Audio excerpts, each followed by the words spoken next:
implications would be huge, dramatic, tragic. First of all, for my country, because these are my people, and of course Russians, who are going to die.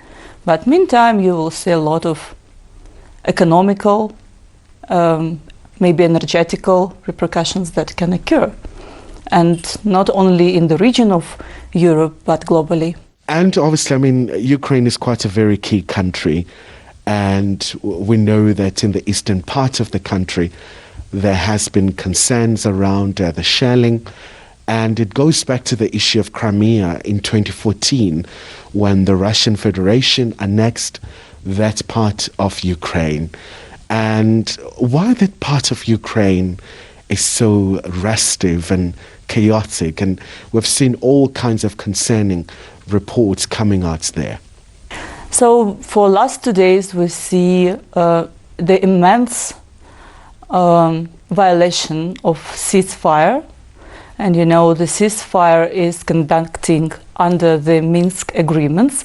So basically this is the violation of Minsk agreements.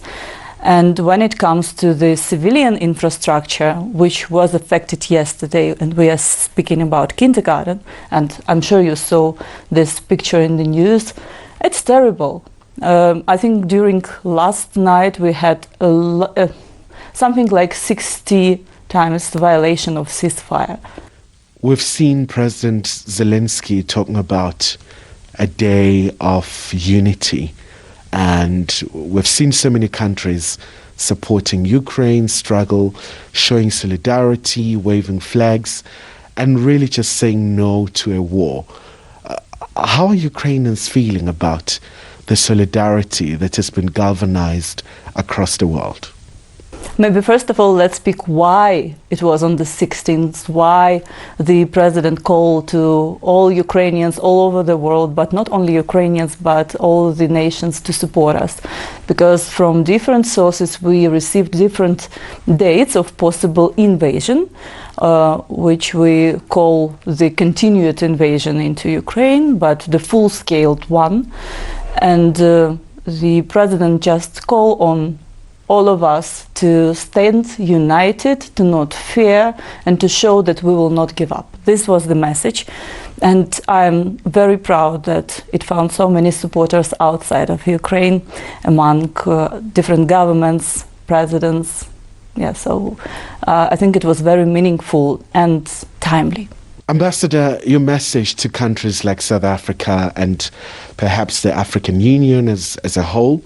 So many countries are supporting you, but what would be your key message in making sure that you perhaps put pressure on Russia not to invade Ukraine?